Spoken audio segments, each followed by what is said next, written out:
안녕하세요. 오늘은 교과서 282쪽 민주화의 진전에 대해서 수업을 하도록 하겠습니다. 자, 평화적인 정권 교체가 정착되다. 평화적인 정권 교체. 자, 정부 수립 이후에, 정부 수립은 1948년 8월 15일 우리나라 정부가 수립이 되었습니다. 그 이후에 약 40년간 독재 정권이 이어졌다. 자, 이승만 정권 12년, 박정희 정권 18년, 전두환 7년, 노태우 5년. 약 40년 정도의 독재 정권이 이루어지면서 평화적 정권 교체는 단 한 번도 이루어지지 않았다. 쿠데타로 이해하시면 됩니다. 10월 유신 이후에는 박정희 정권이 영구 집권을 목표로 유신 헌법을 개정했죠. 그래서 국민이 대통령을 뽑아야 되는데 그렇지 않고 체육관 선거, 즉 간접 선거를 통해서 대통령을 뽑았습니다.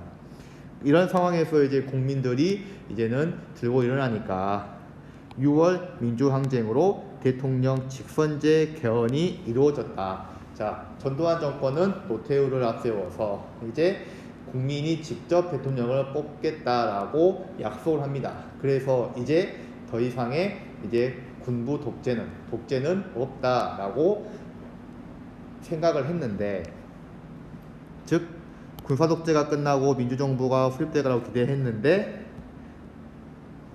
김영삼과 김대중, 다시 말하면 야권에서 유력한 후보였던 두 분이 협의를 통해서 이제는 단일화, 둘 중에 한 명이 나왔으면 거의 99.9% 이기는 선거였는데 당시에는 서로 욕심이 있었죠. 대통령에 대한 욕심이 서로 있었기 때문에 내가 나오면 무조건 이긴다라고 생각을 했습니다.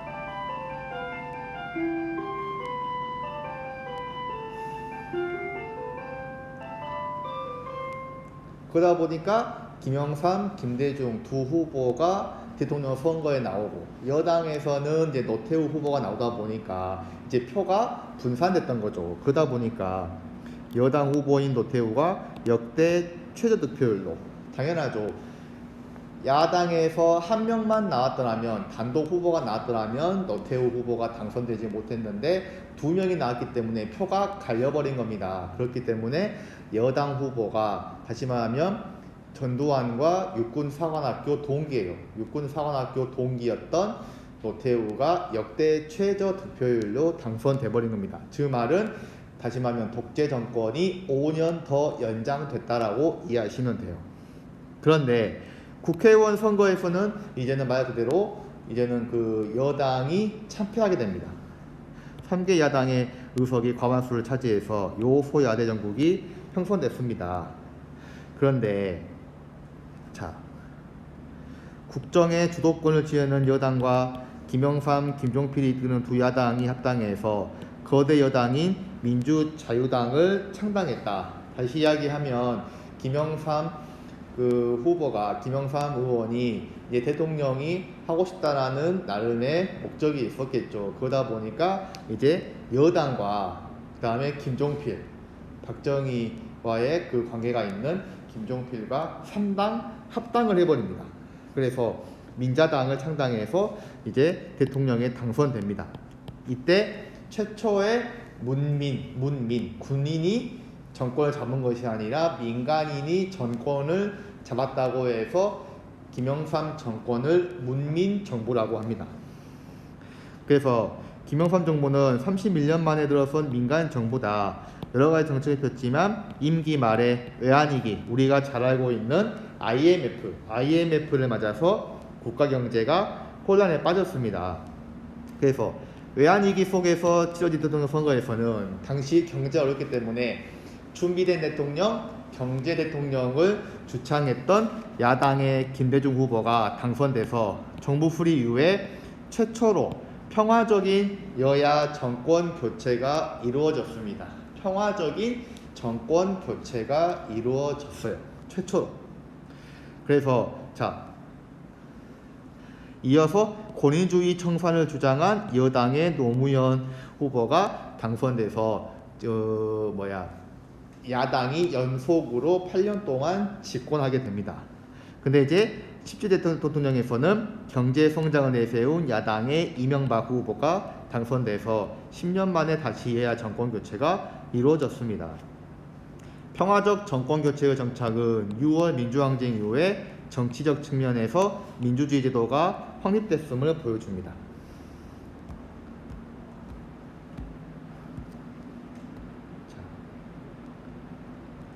지방자치제가 실시되고 민주적 법제가 마련되다. 자, 민주화를 향한 국민적 열망에 부응해서 지방자치제가 실시가 됐어요. 풀뿌리 민주주의라고 합니다. 즉 다시 말하면 우리가 잘 알고 있는 시의원, 구의원, 구청장 이런 이제는 그 선출직 공무원들을 이제 우리 손으로 뽑는 겁니다. 과거에는 위에서 지명을 한 거죠. 교육감도, 시장도 다 중앙정부에서 지명해가지고 내려왔는데 풀뿌리 민주주의다 해가지고 이제 우리 손으로 뽑기 시작한 겁니다. 구의원, 시의원들도 이제는 새로 선결하기 시작한 거고요. 그래서 지방자치제는 국민의 높아진 정치적 관심과 민주적 절차를 중시하는 분위기, 사회, 단체와 정치권의 요구가 결합됐다. 그래서 지방자치제가 실시되니까 중앙정부에서 주관하던 획일적인 지방행정, 위에서 아래로 내려가는 그 행정이 사라지면서 지방정부는 지역 실정에 맞는 정책을 자율적으로 시행할 수 있었다. 아무래도 광주의 어려운 문제점은 광주 사람들이, 또 광주에서 일하는 사람들이 더 잘 알겠죠. 중앙에 있는, 서울에 있는 사람들이 볼 때는 아무래도 수박 겉핥기 치고도 겉에밖에 잘 모르지만 실제 그 지역에서 살고 있고 그 지역에서 활동하고 있는 사람들이 더 잘 알고 있겠죠.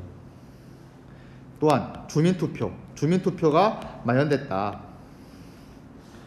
자, 지방자치단체의 주요 사항을 결정하는데 주민이 참여할 수 있다. 그 다음에 공직자윤리법이 개정됐다. 고위공무원은 자신의 재산을 공개해야 된다. 시장, 구청장, 법원장, 검사장, 지방경찰청장 등 등등등의 고위공무원들, 판사도 마찬가지입니다. 고위공무원들은 내 재산이 얼마인지 오픈해야 됩니다. 왜? 자기의 권력과 지위를 이용해서 부당한 이득을 얻을 수 있기 때문에 수시로 정보를 공개해야 됩니다. 이게 공직자윤리법이에요. 그 다음에 부당한 정치자금의 거래를 막기 위해 금융실명제도 실시됐다. 금융실명제. 자, 여러분이 은행에 갈 때 요즘에는 자기 이름, 자기 신분증이 있어야지만 통장이 개설됩니다. 과거에는 이 금융실명제가 실시되기 이전에는 예를 들어서 선생님이 은행에 가가지고 저 계좌 하나 만들게요. 아, 네. 이름은 뭘로 할래요? 저요? 김개똥이요. 김개똥이요? 네. 자, 김개똥이라고 하는 이름으로 제가 은행에서 계좌를 만들 수 있습니다. 그 말은 나하고 관련이 없는 계좌예요. 혹시라도 그 통장이 불법적인 부분에서 이제는 유통됐을 때 내 통장이 아니다라고 말할 수 있죠. 왜? 내 명의가 아니니까. 그 말은 뭐겠어요? 다 지하세계에서 비자금이나 어둠의 세력들이 돈을 유통시키기 위해서 이렇게 악용될 수도 있었다. 즉 금융실명제는 뭐냐?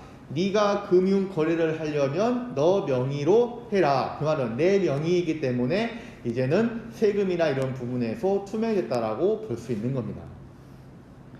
또한 과거사 청산 작업. 민주화의 진전과 높아진 인권에 대한 관심은 역사 바로 세우기와 과거사 청산 작업으로 이루어졌다. 역사 바로 세우기. 과거 이승만 정권 때 역사 바로 세우기, 다시 말하면 친일 반민족 행위 특별법을 마련했는데 이승만 정권의 방해로 그게 이루어지지 않았죠. 다시 말하면 과거사 청산이 제대로 이루어지지 않았다. 그래서 친일파가 득세하게 되었다. 김영삼 정권에서는 이런 부분에서 과거사에 대해서 확실하게 짚고 넘어가려고 했습니다.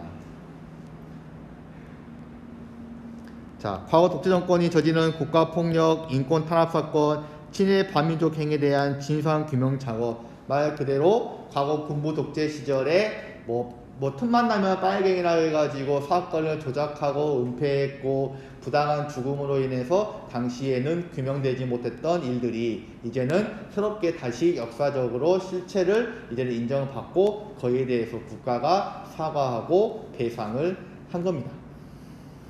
이 과정에서 전두환, 노태우 두 전직 대통령에게 반란, 내란의 목적으로 실형이 선고됐습니다. 5.18 다시 말하면 쿠데타 일으켜가지고 정권을 잡았기 때문에 내란, 반란이죠, 반란. 그래서 실형, 죄가 있다라고 판단한 겁니다. 결국 그 죄에 대해서 이제 후임 대통령이 이제 사면권, 이제 죄를 면해주는 그 권한을 행사한 거죠. 죄가 없어진 게 아닙니다. 분명히 잘못을 했죠. 지금도 잘못하고 있고 아직도 반성한 기미가 안 보여요. 자, 노무현 정부는 과거사 청산을 국정개혁 과제로 삼았다. 자, 인권과 복지가 중시되다. 인간다운 삶을 누릴 수 있도록 인권을 확립해야 한다라고 이제 목소리가 높아지기 시작했다.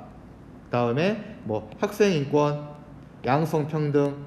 그래서 여성가족부가 이제 정부 부처가 신설이 되고 학생 인권에 대한 관심이 높아지면서 일부 지역에서 학생 인권 조례가 지정됐다. 광주도 학생 인권 조례가 있죠. 또한 국민 생활의 안정을 위해서 복지 정책도 추진됐다. 국민연금 제도가 실시됐고 의료보험, 빈곤층과 노인, 장애인 등의 사회적 취약계층을 보호하기 위한 사회보장제도가 확대가 됐다. 노동운동이 활성화됐다. 즉 경제는 크게 성장했지만 그 한 축인 노동자는 장시간 노동과 저임금에 시달리면서 인권을 무시당했다. 예를 들어서 대다수의 부는 다시 말하면 회사 사장이나 고위 임원들에게만 특정 부가 집중되고 이제 우리 같은 평범한 사람들은 죽으라고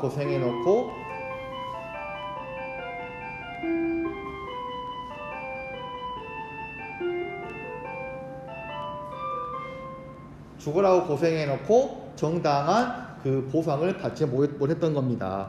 그래서 6월 민주항쟁으로 시작된 노동자의 사회의식이 높아지면서 그 노동 환경과 처우를 개선하려는 운동이 시작됐다. 그래서 노동운동이 더욱 활발해지면서 노동자와 교사를 대표하는 전국적인 노동조합이 만들어졌다. 우리가 알고 있는 전교조, 전국교직원 노동조합을 생각하시면 됩니다. 그리고 노동자의 이익을 대표하는 정당이 국회에 진출하기도 했다. 노동자의 이익을 대표하는 정당, 지금 우리가 알고 있는 정의당을 생각하면 됩니다. 과거에는 민주노동당 이런 정당이 있었죠. 하지만 비정규직 문제 등 여전히 해결해야 할 과제 남아있다. 다시 말하면 이런 것들을 쉽게 해결하기가 어렵다.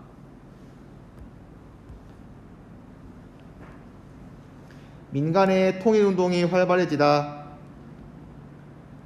이거는 다음 시간에 하겠습니다.